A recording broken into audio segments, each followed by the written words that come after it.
Hi there, I'm Ron Watermon, the founder and CEO of STORYSMART, a nationwide service that empowers you to have your story brought to the screen with video professionally, but you own it as though you did it yourself. Today, I am directing this video, which is a companion piece with a blog post that I urge you to read. We're directing it to PR professionals that work for a PR agency, marketing professionals that work for a marketing agency, or frankly, it could apply to those of you that work in advertising. And it's a very pointed question, which is your video vendor a villain in your client service story? The reason I'm asking this question is because I've had the opportunity as part of STORYSMART to talk to professionals that work for agencies all over the United States. And I have heard horror stories, and we've got a companion blog post about some of the horror stories out there. But what I've heard is a consistent theme about the problems that you have with vendors that work for you, for your agency, and in listening to those stories, I'm picturing a villain. The way that people are describing the circumstances, the video storyteller, the video vendor is a villain. And candidly, I don't think that should be the case. The video storyteller should be your partner. They should be, honestly, they should be the wise guide that makes your client a hero in their own story. And candidly, I don't actually see the video person as the villain. Candidly, I think the onus is on you. As it's probably not politically correct for me to say that, but I'm going to put it at your doorstep. That the onus is on you. You have choice. You can hire whoever the heck you want, and you can scope projects however you want. And there is massive competition in video production in the United States today. It is an industry that is absolutely on fire. It's growing exponentially, and there are freelancers, talented freelancers out there that could do fantastic work. I know this because we're recruiting them to be part of STORYSMART. Our business model is to work with vendors, and ultimately, I have this vision that we're going to work with everybody. That it's good in the industry, and we're going to pair them up with people that want their story told in a powerful and professional way that connects at an authentic level with an audience, but they're going to do it in a STORYSMART way. And that's the purpose of this video, is to educate you about being STORYSMART. I'm not talking about hiring STORYSMART, although we'd love to work with you. That's not the purpose of this video. I want you to be intentional about scoping your projects and hiring your video production folks, your video storytellers, your video studios, your video vendor. We'll just call them the video vendor because I like alliteration. And I don't want you to make them the villain. I don't want them to be the villain in your client service story. They should not be the villain in your client service story. They should be the wise guide that helps you take care of your customer and make sure that your customer is the hero in their own story, right, at the end of the day.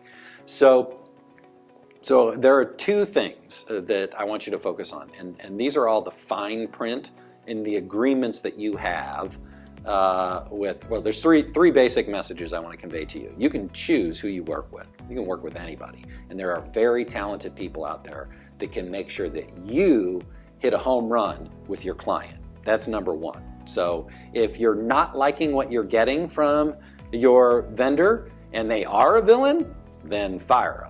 And go find another one. So that's message one. Message two is be intentional about how you scope your projects and make sure that you own your project. And I'm going to tell you a story about a time with the Cardinals that I think is relevant.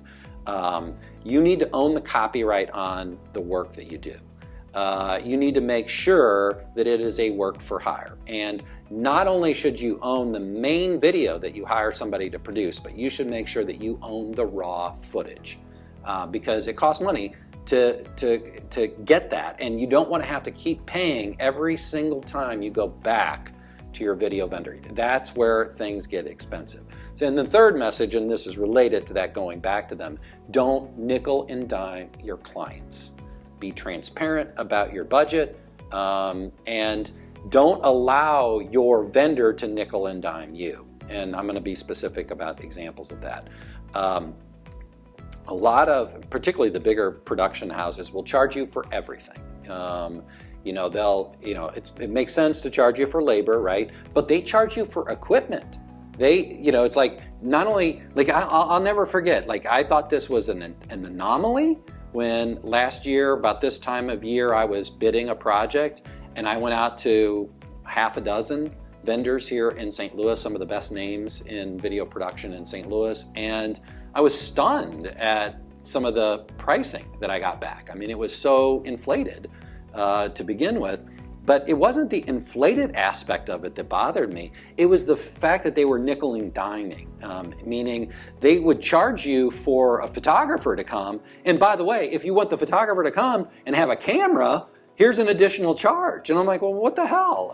Why would I hire a photographer to come if he doesn't bring his own camera? That just doesn't make any sense. There's like an equipment rental fee. It's like, that doesn't, like, you as a PR person, would you charge a rental fee for your car to drive to your client meeting, or for your computer to write the press release? I mean, that just doesn't make any sense. Would you hire a carpenter to build your deck and then allow your carpenter to charge a rental fee on his hammer? I mean, that just doesn't make any sense.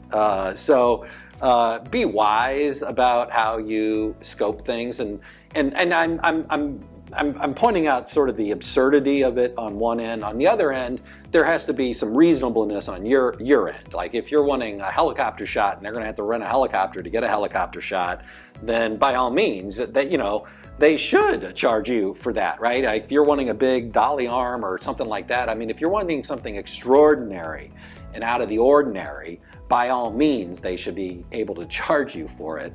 By the way, don't pay for a helicopter, get a drone, and you shouldn't be paying a ton of money for that, because there's so many people that have that capacity and ability to shoot with a drone. But anyway, so final quick little story, which you can read about in detail in the blog post, is an example, and it actually comes from the world of photography.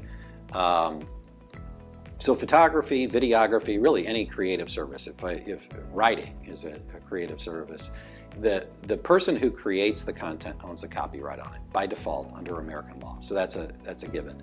So if you don't have an agreement that stipulates that it conveys to you, then they do own it, and so they're in the driver's seat. So that's why I say the onus is on you to scope the project, have an agreement that puts in place that it's a work for hire and you own the copyright. So this is an example of a situation where that may or may not have happened. Truthfully, I really don't know. A photographer took some photos for the St. Louis Cardinals about the time that I was an infant, I think in 1967. And I was born in 1967, so maybe I wasn't even born, I don't even know. But flash forward to when I was the VP of Communications for the St. Louis Cardinals, we had built a digital archive. We had taken that still photograph that we had and we digitized it, and we put it in our archive, and it was of a ball player. And on the anniversary of that ball player's birthday, the ball player was deceased, we shared it on Facebook. That's it, right? We shared it on Facebook. I think we put it on Instagram, Twitter, whatever platforms. Well, the grandson of the photographer immediately reached out to us and said, take it down. That's my photo, my grandfather's photo. I own the copyright on it, and he was hired just to take a photo for this limited use, and Facebook didn't exist, and therefore you either owe me money or you need to take it down. So I went to the general counsel of the Cardinals, who said, take it down. And I ultimately, and I shared the details of this in the blog post, I took the grandson to lunch, really to kind of understand where his head was and offer him the opportunity for the St. Louis Cardinals to buy his grandfather's collection, which he turned down. And when I asked about the contract, I watched him squirm in his seat. It was clear that I don't think he actually had a contract. And I didn't have the ability to put my hands on one. I don't know if one existed. It probably did. It may not have. I don't know. But the point being, for you, you need a contract with the folks that you hire to help you with video. And that contract should stipulate that it's a work for hire and that you own the copyright, and you should, drive a good bargain that's not, look, I believe everything needs to be a win-win-win. It needs to be a win for the video storyteller, it needs to be a win for your business, and it needs to be a win for your client. And if you do business that way, you'll be successful. And it's just the right way to do business. So anyway, I hope you found this helpful, and until next time, stay story smart.